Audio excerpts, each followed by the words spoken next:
warm up to being live.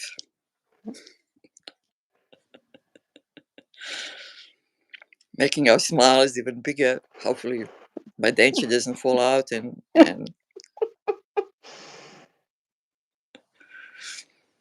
hello.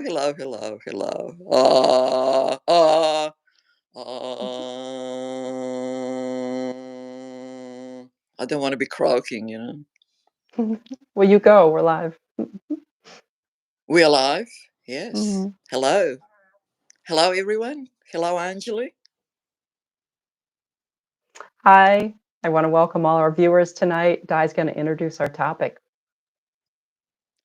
Yes. DIY. Do it yourself. Enlightenment. How can I do it? Can I do it at all? Thank you, Andrew. I took it off his comments. DIY. It's exactly what we are about. And it's exactly as Anjali said, what this DI is about. Do it. And do it yourself. Now over to you, Anjali. I just want to remind our viewers, we appreciate your presence here, both live and following as you view this. And just if you're liking the station, this channel, please hit the subscribe button. And if you're inclined to make a donation, please go ahead and find that information on the channel page. There's a link. Thank you so much. Thanks, Anjali. Now, we'll start today again, this session with turning inwards.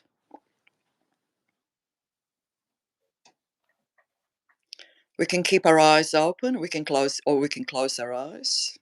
We find our breath.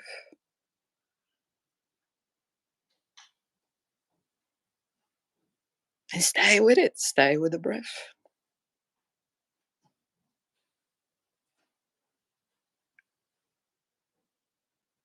Maybe couple it with a mantra.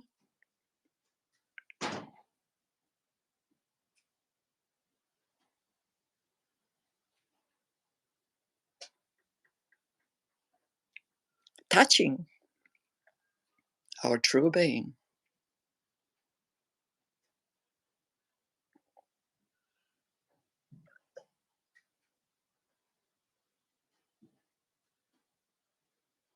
Sinking. Connecting.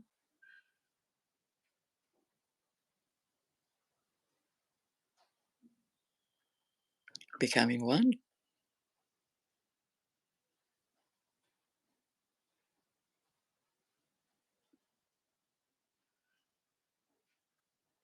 With a true being. Pure being.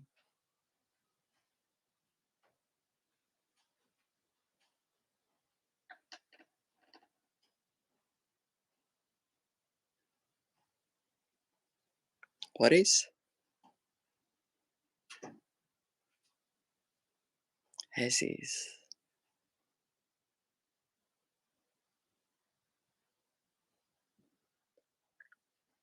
Bring our attention to the chest area.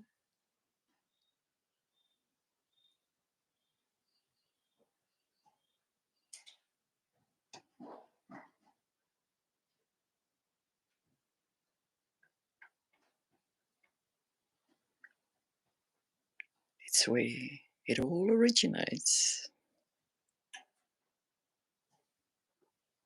It's where the connection happens.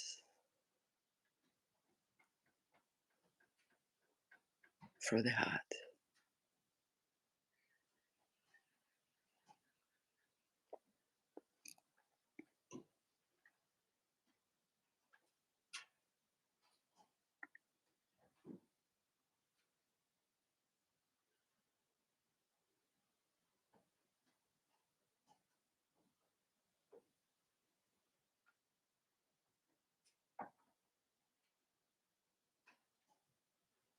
It is peace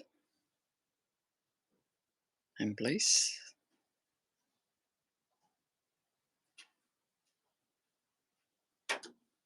And all is one.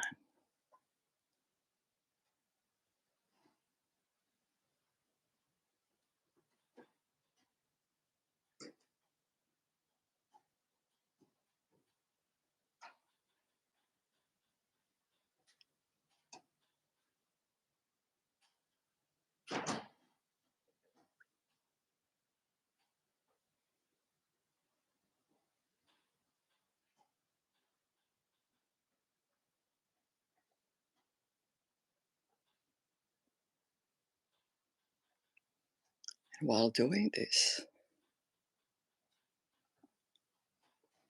we're touching true being.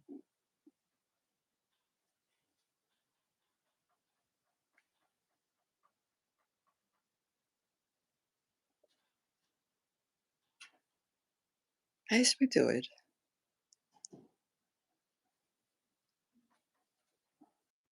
daily, some more, some less, some for just a few brief moments without realizing it, some for longer, and some stay with it. They stay with it. They don't leave it.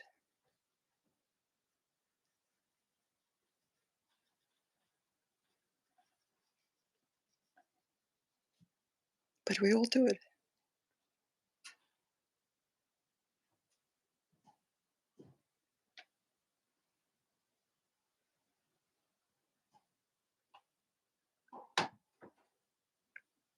And we can train ourselves to stay there for longer, to go deeper,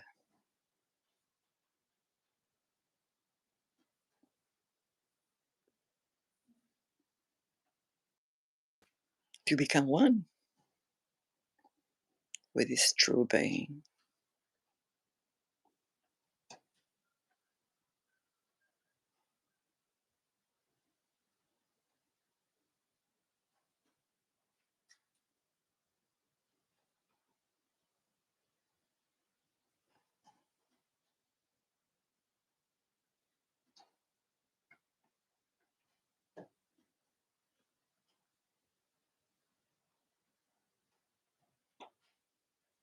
We can all do it.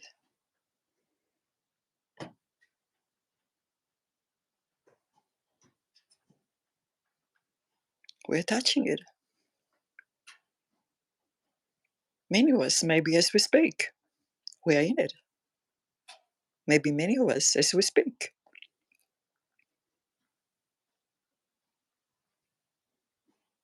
But most people will be interrupted very quickly by the thoughts.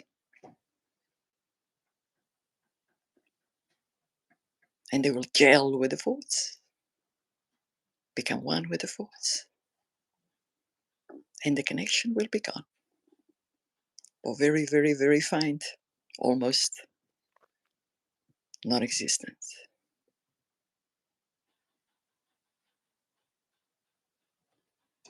And that is all there is. That is all the difference.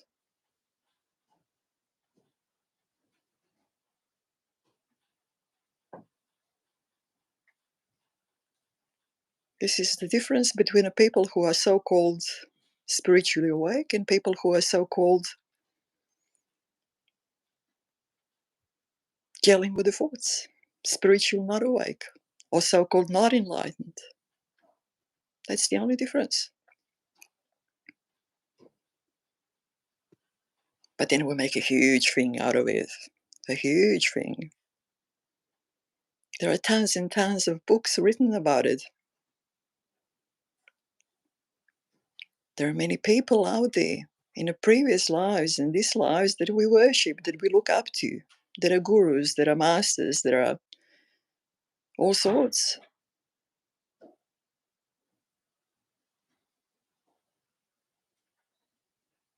They're spiritually awake, which is beautiful.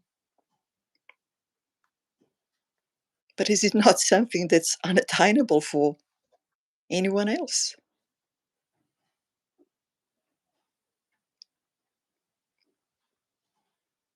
Maybe we've just all touched it. Angie, have you touched it?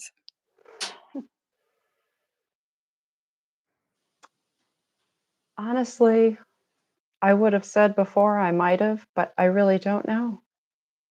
I don't know. No. It, like I wish someone could rubber stamp it and say, Anjali, this is what it feels like. This is it. And you've made it, or you've something. No. No. Don't wish that. Don't wish that. That would kill it off. Don't wish that. Just stay with, I don't know, that's lovely. You don't. You don't. But you experienced something. You went a little bit deeper. Did you, were you able to stay at least for a half a minute without gelling onto the thoughts? I don't know, because when the thoughts don't when I'm not identifying with the thoughts, it's hard to know how long it's been. Like, it takes some sort of cognition which is not plugged in at that point. Um, Okay. So you were not away with the thoughts, no, I don't sit here and just think. It's, I can follow your stream, or it just sitting. but you were present. You didn't nod off either. No, I never have nodded off. Uh, Okay. I know some people go to sleep. I've never ever fallen asleep. Beautiful. Beautiful. So what you do is you do it during the day.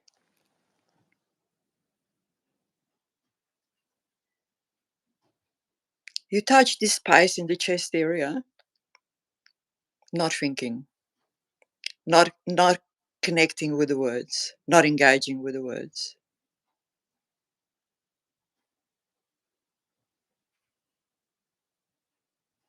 You don't do it only when we sit or when someone is guiding you, but you do it when you live. I mean, live practically, move, mm, do things. This is how you get into it. And for that, there was a person who has never read or heard anything about any spiritual, whatever, awakening or whatever we call it, or enlightenment, ever, ever, ever. And that person was instructed just to tune in, follow the breath, and just step into the thoughts when they come, and then just do it frequently during the day, whenever possible, while going on with life.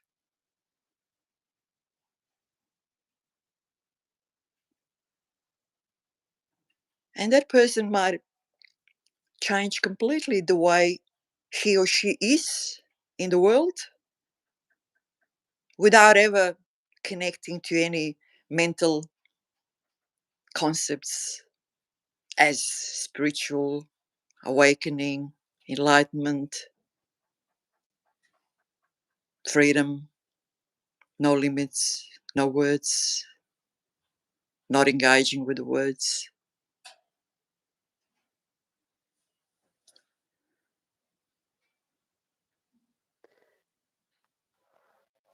so, this is a huge question. For those viewers that don't know, my tradition has been in an Indian tradition with a guru. And my Baba, I met when I was quite young, and we were, I guess, he gave us practices to do, so we did those diligently, and altered eating habits and lifestyles and everything else. So I'm guessing that there's other traditions that do similar kinds of things, but those are always from the perspective that there's a teacher and there's someone ahead of you who knows the road, so to speak, or knows how to help you. So my question is this DIY enlightenment seems to run against that grain. And that's actually what I like about you, Di. When I first saw your first video not so long ago, I thought, oh, here is someone that's done it differently, entirely differently. And yet she's arrived at that space, that sweet space that I am so wanting. So there's these sort of things that are different. So how does DIY fit into this whole? And this might actually come into play with the question about culture from last week that we didn't cover.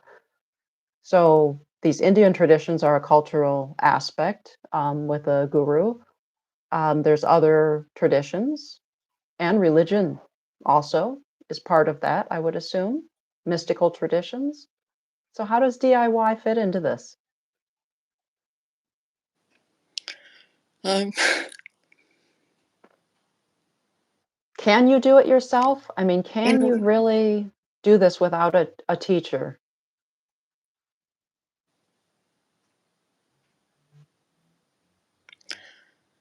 well, I'll put it this way. So just to wind it back a little bit, as you said, you grew up in a certain tradition with a certain, things that you were fed up from your environment, that were things that people accept completely, and Mm, follow, and blah blah. I was born in the environment which had no spiritual tradition at all. We sort of cut off with all the church, whatever it was before, church as an institution, church is pushing some sort of a beliefs onto you that you don't really mm, want to accept at a certain point and all that. But we didn't replace, there was no replacement for that mystical churches sort of tradition. There was nothing.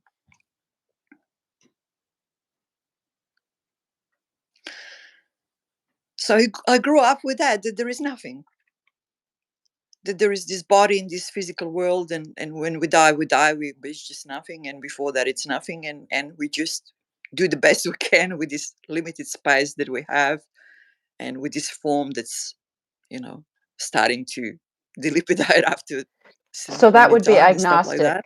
Is that right? Agnostic is how the closest description I of don't that know. would be? Or atheist? Like there is I no. we They used to call it, like, if you had to sort of, they would ask you, are you Catholic, are you Orthodox, are you I don't know, Mm, a Buddhist, are you, and you would say, no, I'm an atheist, you know. mm, But these are just, terms, yeah. we're just juggling now in terms, yeah. But what I did have, I had this experience of which I call now, falling in, turning Mm, inwards. I had this experience naturally. And so I knew. I didn't question it from 4 or 5 decades of my life. I didn't question it, but I knew that there is, because I was there in the different space where all is one, it happened to me, like on different occasions when I was reading. I was an avid reader, I would fall into it. And if someone asked me, what was the story? I could tell the story, but you see, the words, when you tell the story, it actually does not capture at all your being while you're reading. mm, You see what I mean? Your actual experience. It is about a story, but on the other hand, it's really not about the story. It's by touching that space, being there, where all is one, where there is no you, no book, no this, no that, no time, no space. I could just go on for days and days and days, and I would sleep and eat, but mm. nothing else. And I'm sure a lot of other people are familiar with that. I would also maybe listen to some classical music. Classical, that's important because it's got no words to attach to. And I would fall into it completely. And it was the same level of experience, just it opens up completely. Mm, You're there, but absolutely. you know what I mean? Mhm, The same. Or look at some art. I used to be a big lover of art. Not any art, but art that doesn't deal with forms as we know, as we understand them, you mm, know. So I would look at something like that, even go to a lot of galleries at a certain point around Europe, just to sort of stand in front of that and take it in. And I would fall into that space straight away, that mm, open space. So you see, I had that experience. I had that all is one experience. And I knew that it was different than what it was in everyday life. And, I didn't question it. It came when it came. I didn't know how to go there.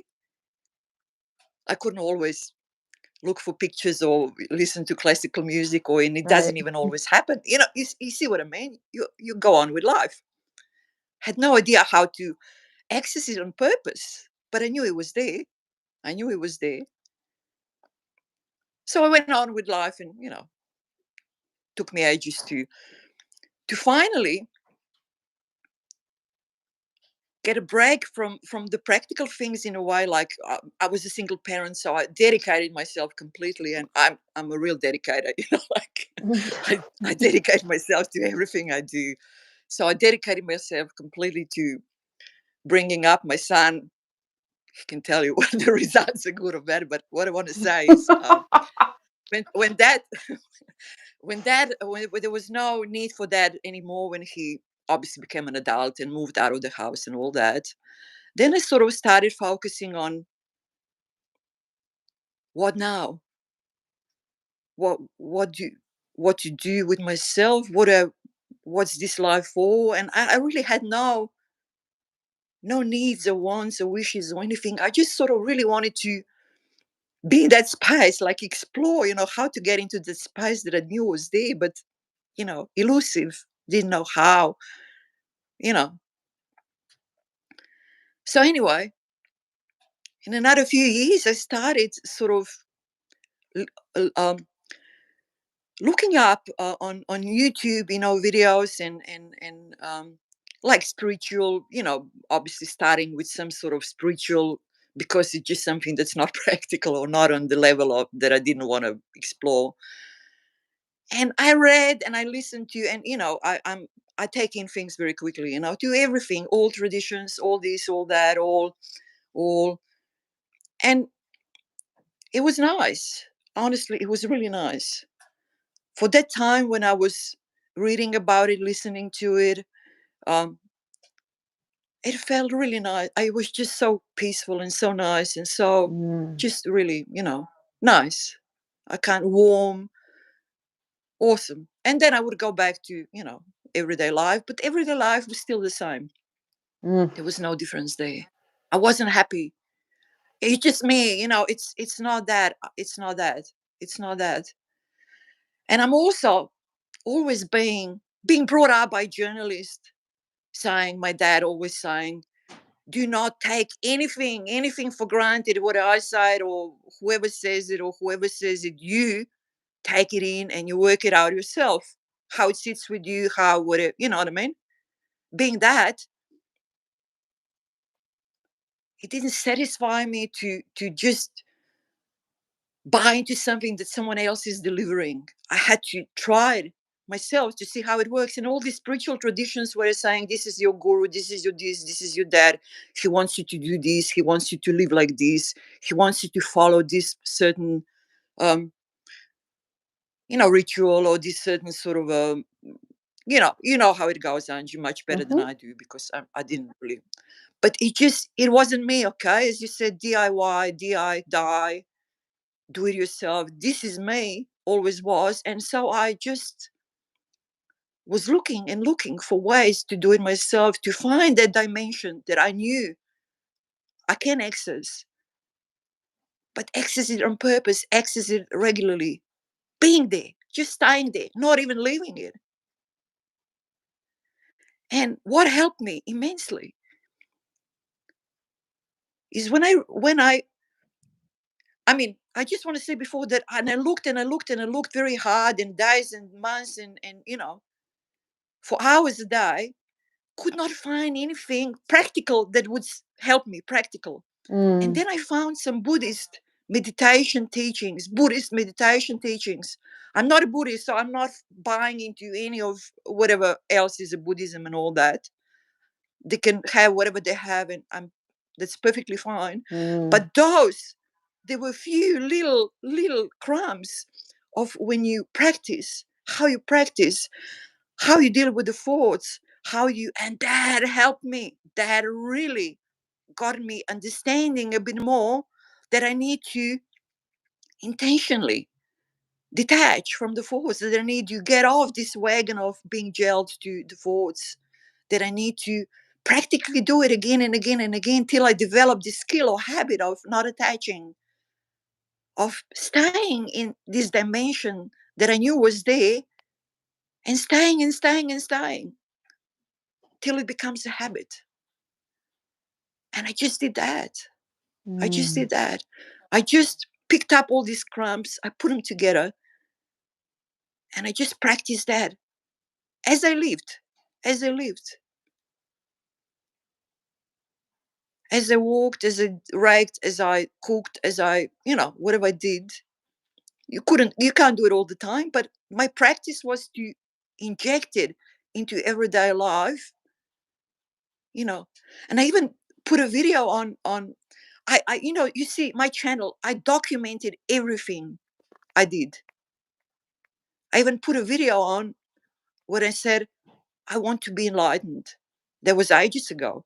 And it was quite Mm. laughable, but it was my intention, okay? I said, if people can do it, it's humanly possible, so I can do it. This was one thing that my dad always taught me to, because I was a girl, you see, and there were things that boys could do, but girls Mm. couldn't do and stuff like that. And said that don't buy into this. If it's humanly possible, you can do it. You try it. You don't have to do it. It might not be something that you want to do it, but you know what I mean? If it's humanly possible, you can do it. And I always thought that. I said to my son once, what he really laughed. I said, I want to be like Buddha, I want to Mm. know. I want to be a Buddha myself. He wasn't always a Buddha. What I mean by, what I mean, Sure. enlightened being. Mhm. He became enlightened being. And and here I am. Am I enlightened or not? I don't know, Angie. Am I in the space? I am. I'm in the space, I would say all the time, more or less. So this what I'm hearing you say is that you got yourself to this space, but there must be some, like, let me back up a little, I guess. What I've in all this reading that I've done, if anything's come out of it, I'm starting to see that at the base, like what encompasses all of these traditions culturally, also across all cultures, is surrender, which is openness, basically, wide open. And I don't know, I mean, is that something you're just in your story, you've just cultivated that, or is that you didn't name it? I know we're not into naming things or parsing things out into tiny little, pieces, if you will. And I don't want to get bogged down in terminology, I guess, but just the idea, the feeling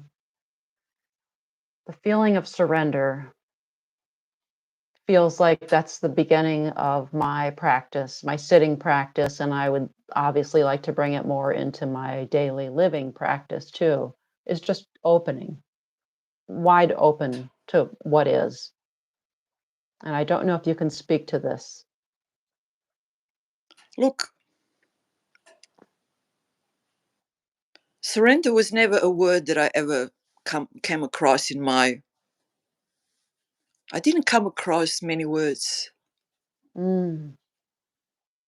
and I do not describe afterwards what I experienced to myself. Hmm. I knew, like at the start, we go in, we turn inwards, we go in, and there is this space when we turn inwards and we're not glued to the thoughts. That's different than the space, on a surface level when we go on with everyday life and do things. It's different. Hmm. For me, that's all. I didn't operate with anything else. There is the space inside that's different. And when I'm there, it's different. So I want to spend more time, all time, in that space. That is all I ever operated with. And I did not describe it to myself. I did not look for words to describe it to myself. So when I was out of that space, I wouldn't then mentally engage with what the space was like or whether I surrendered or didn't surrender. To me, that's Mm. of absolutely no importance. I didn't discuss with anyone, whether I surrendered or not, or whether I you know what I mean? Like, that's it. I'm there, I'm there.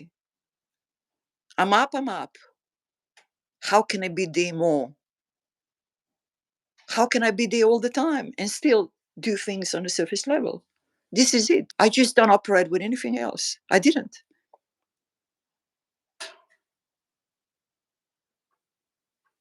You see, because I was not brought up in this tradition, I was free from these mental expressions, mental concepts. I was free from these mental concepts. And not just that, I never mentally engaged with what I experienced. Because what do That we is the experience key. when we go Yeah. in? Angie, what do we experience when we go in is not to be put into words. It can be, but it's not it. You and me can now gloss over for days in a row what it's like when you're in a space, but that's not it. That doesn't even come close.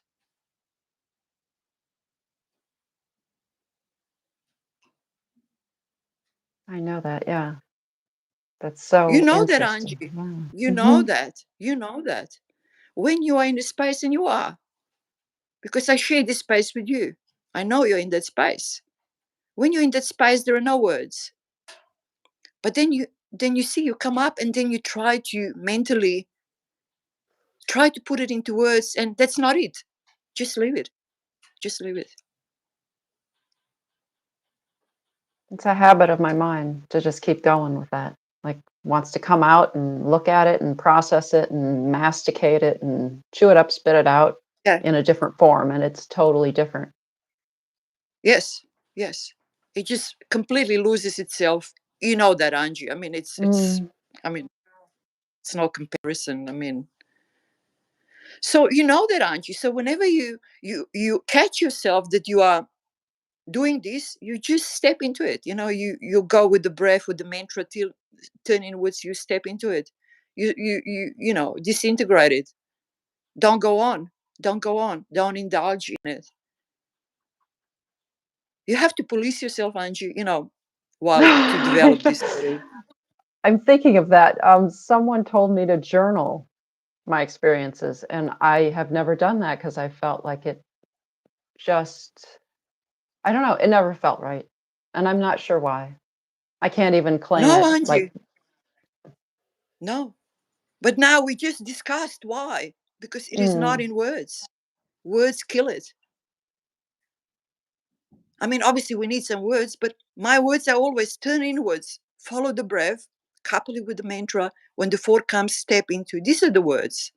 The words are mm, not you surrender, you let go, you this, you that, you. These are not the words. The words are just completely like training, as I always say to you, abdominal muscles, which I do because I have a back problem. These are the words. What you do specifically, practically. The words are just about that. And everything else is beyond words, Angie. That's why. That's why. It's so different.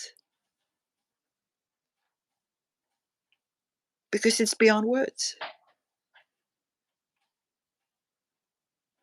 I find myself here in a difficult space here because my one side of my brain is trying to like hold this together, and it's thinking of questions and whatever, and the other side is just like sitting here with you, and it doesn't have any questions, and the words do seem to kill it. Yeah. But we almost You need see, words to help people, though, do we not? I mean, that's are, right. are words But not a that's why bridge? words are bridge, Angie. They are. But not words that instigate and multiply mental engagement, but words that are completely on a practical level. Do this. Mm, Follow the breath, find the breath, follow the breath. Just follow it. Don't try to influence it. Couple it with the mantra. When the thought comes and you gel with it, when you realize you've gelled with it, you step into it straight on, watch it disintegrate, you go on with the breath and the mantra. These are the words. This does not multiply, and instigate the mental engagement. All these other words. You Right. see, all these people, seekers nowadays, all these seekers, they're seeking mentally. Mentally, they're seeking, everything is mental engagement. They know all these big words. They've got their own ideas about all these big words mean, what they mean, how they will, what it will be like, what they will experience. You see, they live in this.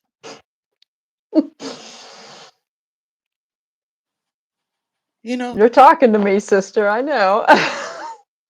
yeah, yeah, I got it. yeah. And you see, we're sharing this, Angie. We're sharing this with anyone who can be touched by this sharing. We can't What I push it onto love, anyone.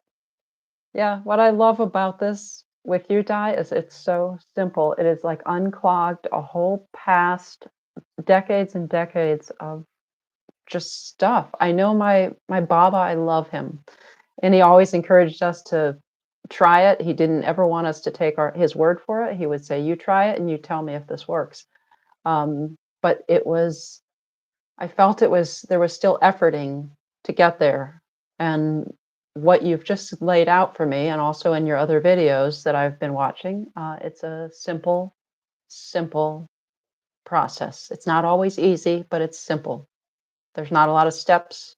There's not a lot of complicated things. And I love your expression just now. It doesn't multiply the mental, cognitive aspect, which is what other practices frequently do. And also, of course, reading just blows that out of the water for me. New little twists of phrases or new little, lyrical or juicy bits. And I want to write it down. I want to remember it because it's just on some level, I think it does it, I guess. On some level, it feels like it energizes me on Mental it's level. like, is it only mental? It feels like it's almost like Ramana Maharshi's words and Nisargadatta's words. I mean, they feel like they're going, like they're energized beyond just the words, but maybe that's just, again, my mental You know how, idea. everything is a thought, and then a thought can have a physical reaction in a body, Mm, any thought, and that's it. And then that lasts for a little while and then goes away when the thought fades. The body doesn't react to nothing, the body reacts to a thought. There is like a physical reaction to the thought. And there is a thought that your body reacts to with warmth, with sort of energy, some sort of energizing feel or whatever you call it. And when the thought wanes and goes away, then this feeling goes away too. right.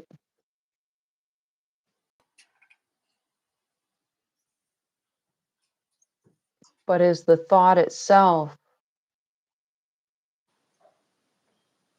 what's the difference between a thought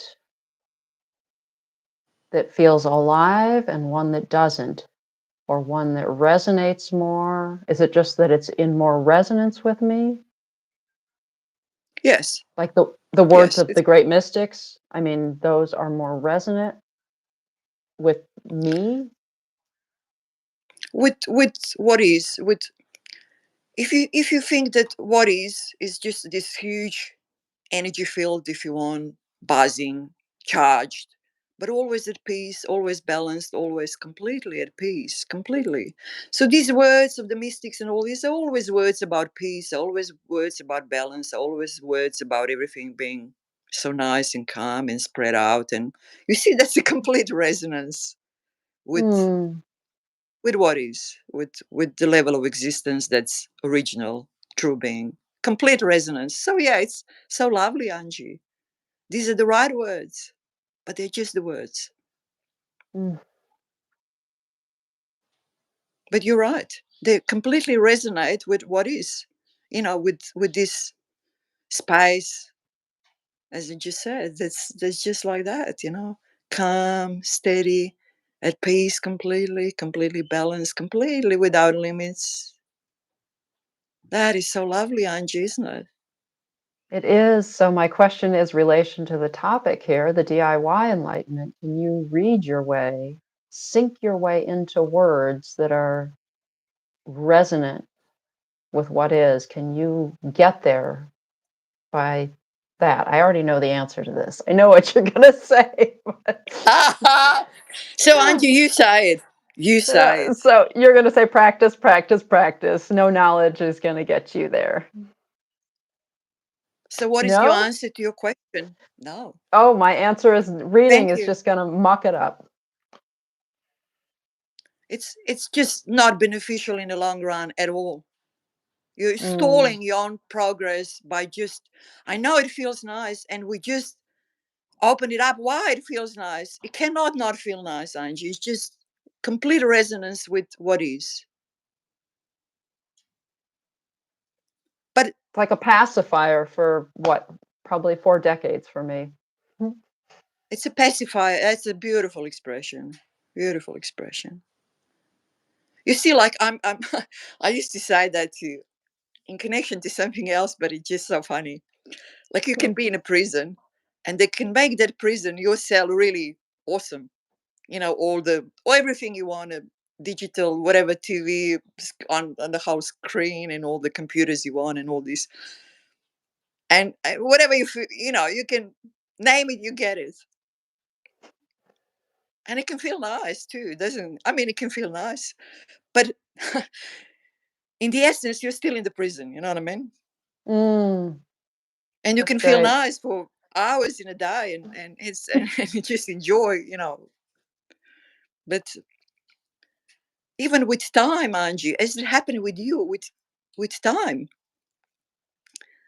this pacifying aspect and all that waned a little bit. It wanes a little bit with time, when it's really, there is this pacifying aspect, but there isn't much more in a practical living, or in actually the way you are in the world, and you know what I mean, as it Yeah, because happened to you, yeah, you. Or you have to keep reading to maintain that. So, I mean, it lasts for a little bit after, but if you're not reading, if you're in real life, there's no carryover. I mean, you can recall it for a while, but like you said, as soon as that thought fades, the response, that warm, open feeling fades too. yeah. So you have to, exactly what you said now, Angie. You'll be able to do this instead of me. You just have to, Mm. replenish it all the time, all the time. You have to watch these videos. You have to read these things. You have to sit on a satsang. What do you have to do again and again and again and again, just to get yourself again into this, pacifying mode.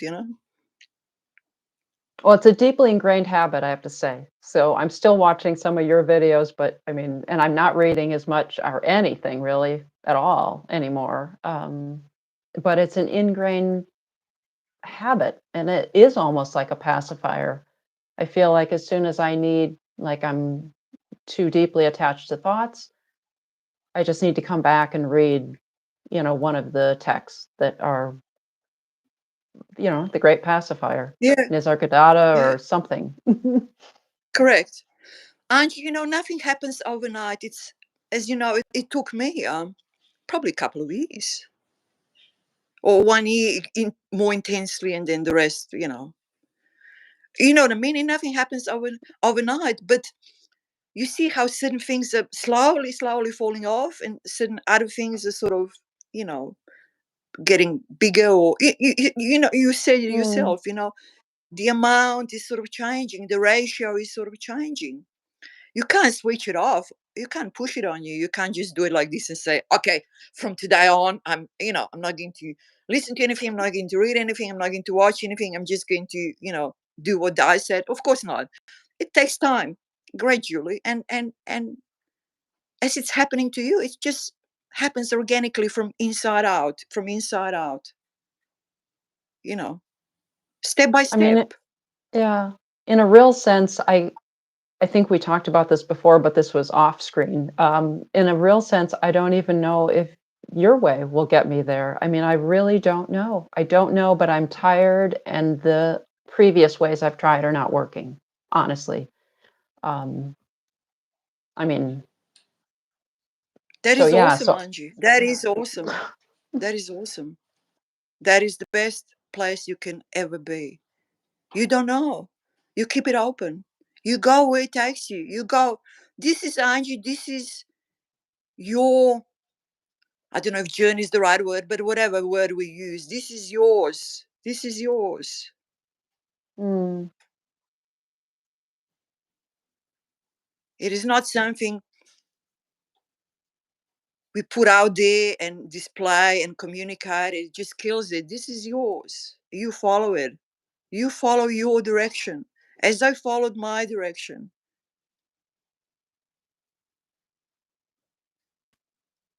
Doesn't matter as they,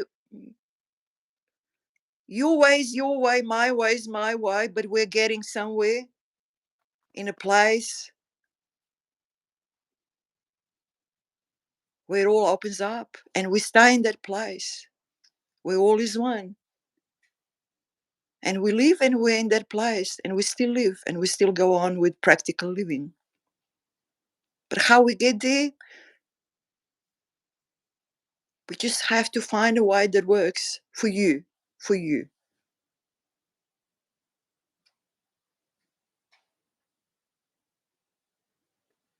Something so that this you're goes, yeah, comfortable go ahead. with. Yeah. No, I So finished. someone had a question, and I also have a question. How to integrate a job into this DIY enlightenment? I mean, and I think we talked about this just a wee bit one other session where, or maybe it was in the comments. Can you have a job that's kind of hectic, or do you need to go into a sort of a manual labor job, or, what would be, You have to I guess tinker it, with these things. You have to tinker with these mm, things. Once you're following your path or your direction and you make it a priority in your life, your, if you want to call it spiritual development, whatever, you have to tinker with other things to sort of fit in.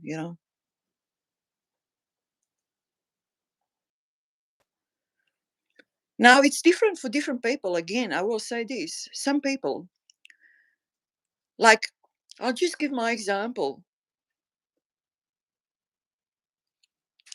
from way back, way back, way back. For decades I had my own businesses and they were mostly on a side that was not, I mean, it was taxing, but it was not too taxing. It was not, I had my own businesses and I made them in a way that was sort of okay for me. So I wasn't under stress from someone else to do it in a certain way and this and that. But I want to say mm, something else before that. I used to work in a bank and in some other company just for a little bit. And like numbers, I could sit there in front of the screen and deal with numbers, not engaging with anyone, no customers, no this, no that. I chose to work like that. And I could just fall into, I was completely at peace. I was just, these numbers were just coming like automatically.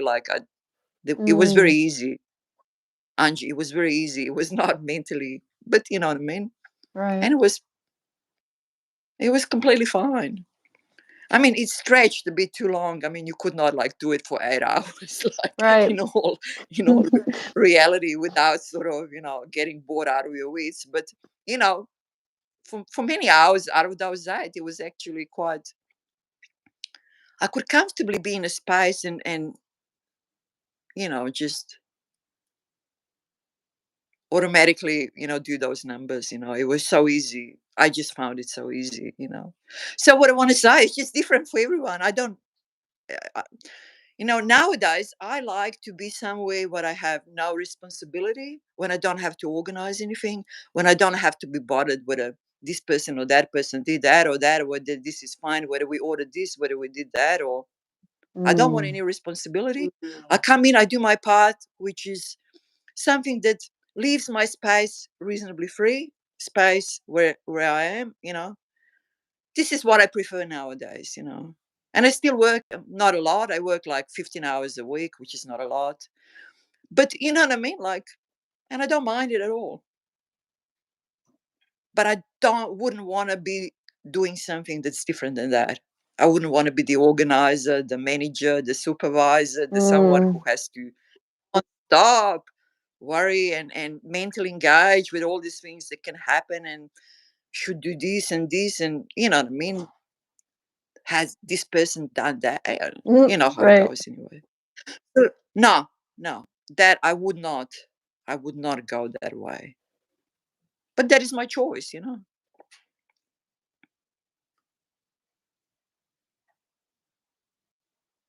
So our viewers should So we just have to tinker with their absolutely, situations. absolutely. You know, Angie, as we discussed that once, to not make decisions, but sit with it, sit Mm, with the thing, you know. Try it, you know. Let's say I'd say, okay, they offered me this job of being, I don't know, let's say I'm managing some shop, and I worked in shops. I had my own shops all my life, so it wouldn't be too difficult. So now I need to make a decision, but I'm not going to make a decision. I'm going to say to them, look, I can't make a decision now. Please give me a little bit of time. What I'm going to do is I'm going to sit with this question. Is this something I want to do?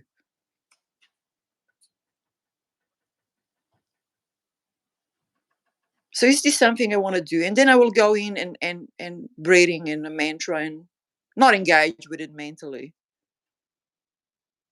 And the answer will come completely, unconditionally. I will know 100% what it is or it is not, without making a decision in a way of pluses, minuses, this he, this that. Now we are trying to sort of, you know what I mean? Like mm. somehow find a way where we sort of, adding more pluses than minuses, you know, not on that level, not on that level, but on a level in the space, you know. Do you think, I know you and I have talked about that, and I find that's an easier way for me to get to, like, the resolution of that. But for people who are just beginning, just maybe, I don't know if we want to call it metaphorically entering the stream or just not yet in the stream, can they still use that technique for, for not making decisions, for simply just Yes, sitting? yes, they can. They can. You just have to do it multiple times, you know. Like Mm, you and me can maybe sit, not necessarily sit physically, but you know what I mean with sitting. I mm, just want people to understand that when we say sit on it, contemplate it, doesn't mean that we physically need to sit. I usually go for a walk. For me, it's the best if I walk mm, and I'm in a space, and sooner or later, maybe not during the walk, maybe a few hours later, maybe the next day, I will just know completely unconditionally. But for people who, you know, have a bit more difficulty, they're still getting into the stream, just do it. Try again and again and again, multiple times. Don't decide with pluses and minuses and mental gymnastics. Decide with going into the space, and you know, you just have to do it more often.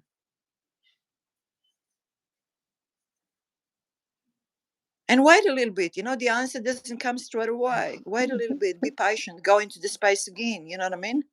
But ask yourself before you go into your space, very specifically define what are you trying to answer. Specifically define. For example, I got this job. Should I apply for it? Specific. Be very specific. Not just should I go into something that is like this? This is nothing. This is just very specific. Very specific. Or for you, Angie, for example, and I apologize, I don't want to. Uh, I'm not talking about anything very private. Like I've talked before no, that I'm you an are open book, you creating go men. ahead. Yeah. We talked before that you're creating mandalas and which is beautiful. And I really, as I said to you, to me, they are just an opening into the space. Like when I was standing in a certain gallery in front of a certain painting, there was not really a painting in a classical point, Right. and I've just entered the space. Like when I look at your mandala, I enter the space.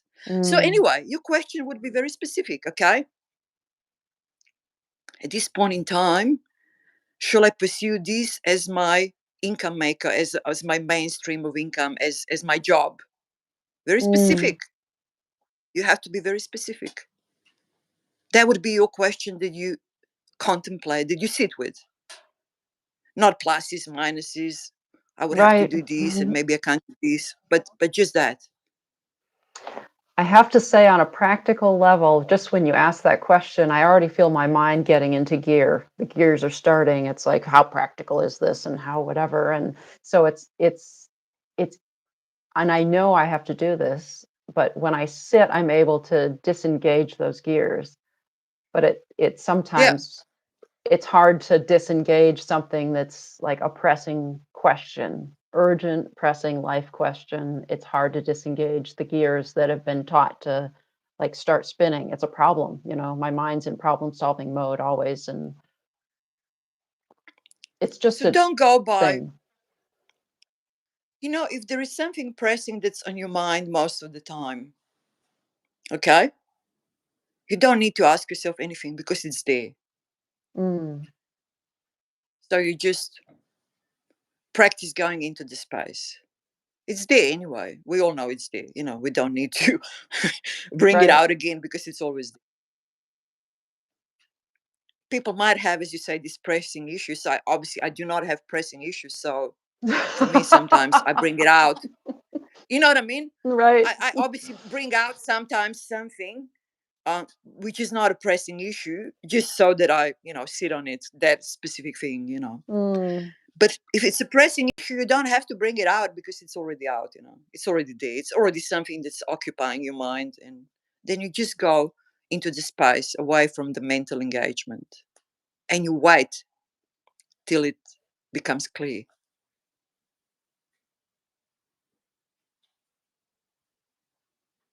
When people make decisions, and this is very funny, they say, shall I take this job? And then they go, pluses and minuses, which is all very fine and very logical and very. But I'll tell you this, which is so hilarious. So they would like put up like 10 pluses, maybe one minus. Oh, I mean, it's a no brainer, isn't it? No brainer. We'll take it. And a month into the job, or maybe 2 days into the job, it will become perfectly clear that it's complete no go. Complete no go. But you know what I mean, Angie? There were 10 pluses and just one minus, no, okay? You see what I mean? I'm guilty of that. I It's, totally did that with my bookkeeping. I got certified in bookkeeping and like the whole thing.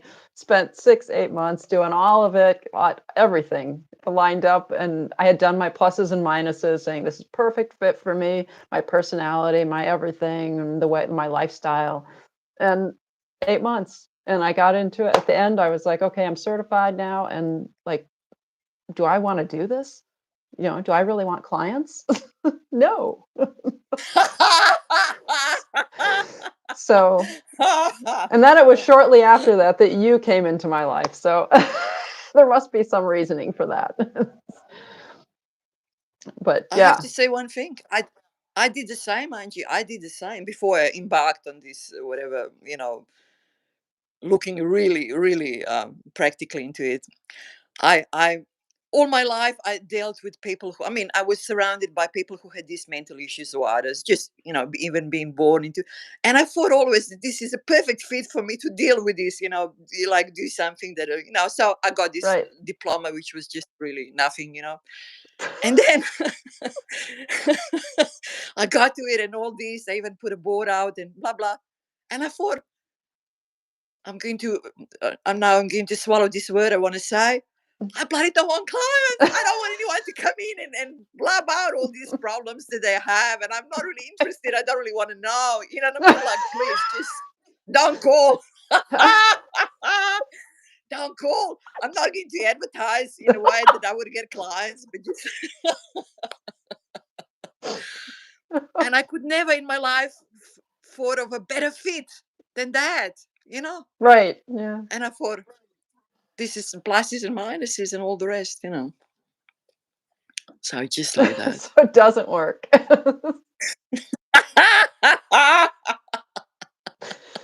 Oh gosh. I mean, I'm sure. Look, I'm sure it's happened to other people too. You know, like it's just we are just practically demonstrating the idea of going into the space and sitting on that and not making a decision through mental engagement. You know what I mean?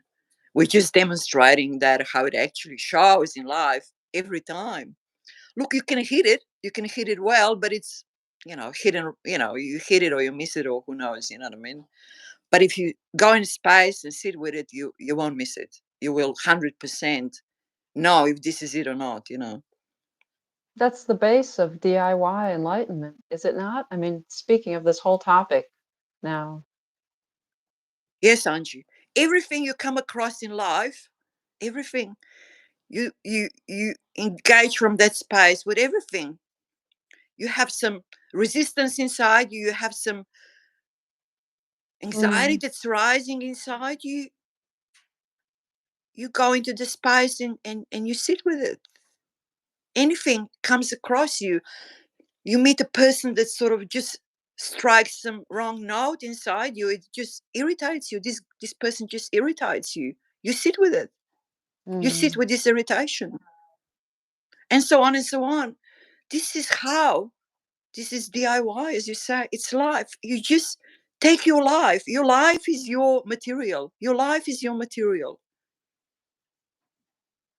You don't move away from life to do it. You are staying life. Obviously, with mm, tinkering is certain tinkering, but everything that comes across in your daily life, you approach it from that direction. You know, mm.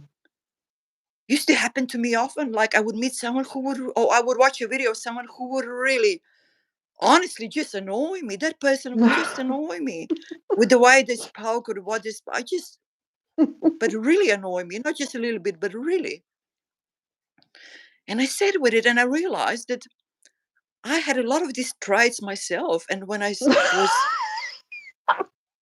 confronted by those Right. traits from the outside, and I found them quite unbearable. But when I sat with it, I actually was able to resolve that thing inside myself and resolve those traits inside me. I don't have them anymore. Mm, But you mm. see, I wouldn't have if I didn't come across someone somewhere in during everyday life that just really got me going. You know what I mean? Like, Everyone's just a mirror for of ourself. yes, yes. I know at a certain point, it was so hilarious. I mean, it wasn't to my son, but like at certain point in life, he got so annoyed with certain things that I said or Mm, did, not in a big way, but small things. But that small thing annoyed him out of all mm, proportions. He was fuming. He was just, and I said to him, "This is because it reminds you of you. mm. This is what you have."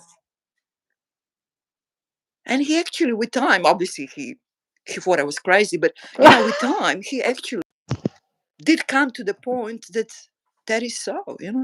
Mm. That's a bitter pill to swallow, though, when you first recognize that, I have to say. Um, I mean, thinking you're just like that, because that righteousness, like I'm totally different from what I'm seeing there that I don't like. That people like to stick on that for a while. And I then know, I until you know. realize that you're just like that. You see, the alarm that goes off is that huge revolt, that huge resistance inside that rises, or that rage, even, or that for sake, you know what I mean? Like, Mm, how was? That is the sign that you need to sit with that. That is the sign.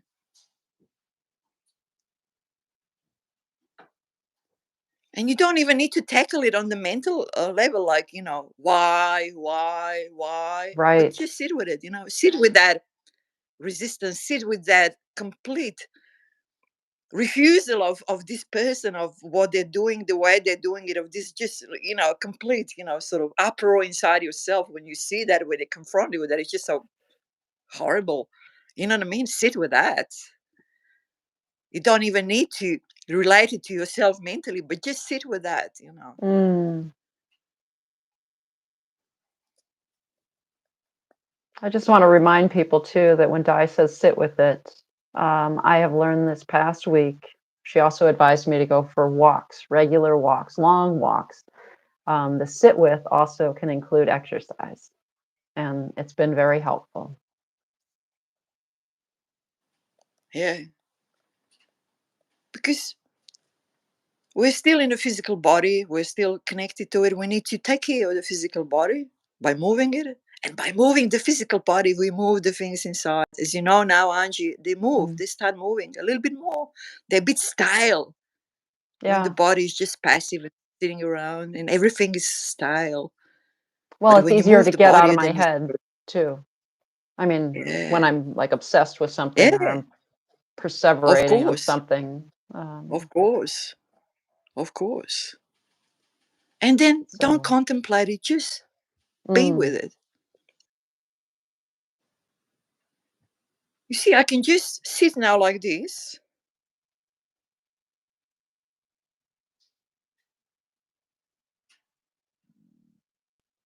and I'm taking in everything. I'm not absent, okay? And now I can try and put it all into words, and it is not the same, okay? mm,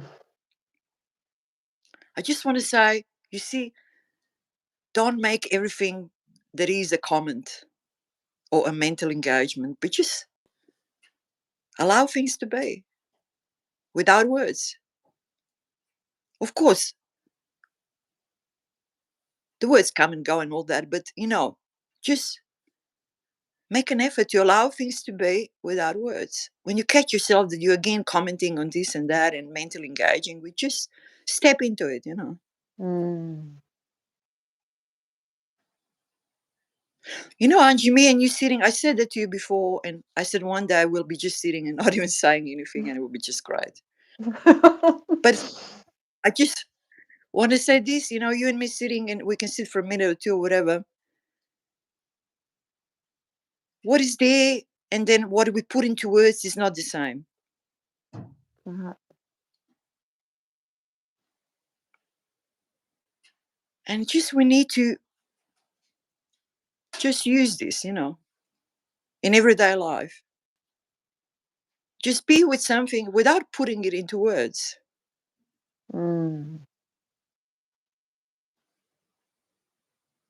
We're not absent, we're not dull, we're not stupid. We still acknowledge everything. But it's on a different level, it's on a deeper level, it's where the space opens. But when we put it into words, it's where the space closes, where we are mentally engaging. mm. You know.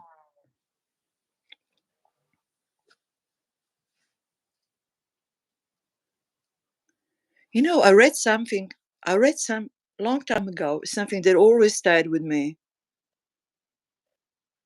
Always. And it's not nothing to do with what we're saying, but just in general. If something is complex, it's not right. Mm, You're in a wrong. You're doing it wrong. You're going in the wrong direction. You are.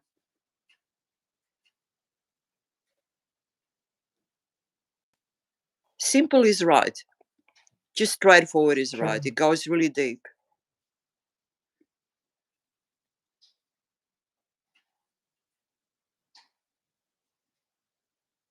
And just stay in life. Tinker with it. As you progress, not pushing it on you because Diane Angie was sort of discussing it and saying how this is good. We're not saying anything that this is good or this is bad. Mm. We are demonstrating a possible direction, a possible way of being, which has much less words.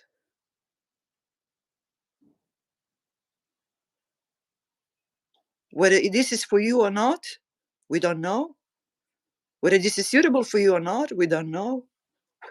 Whether you're going to try it for measure, whether it fits you or not, we don't know. And it's not important.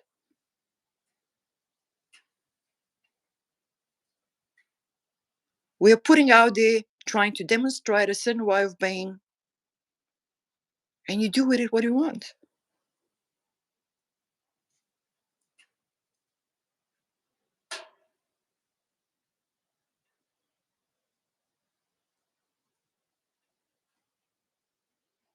And no one is different from anyone else in that regard. We all have the space.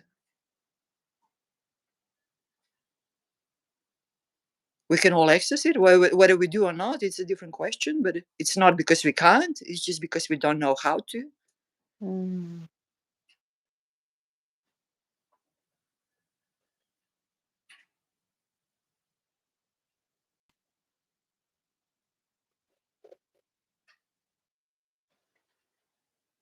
And maybe, Angie, what do you maybe we leave it for today on this note. Yeah, I'm having trouble staying here. Yeah, Don't have any you know, words. we leave it for today on this note, which is just nothing, completely open.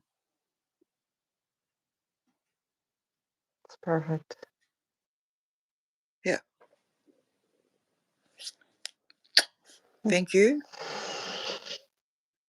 Thank you. See you next week. Mm. Good night and good Bye. morning, wherever you are.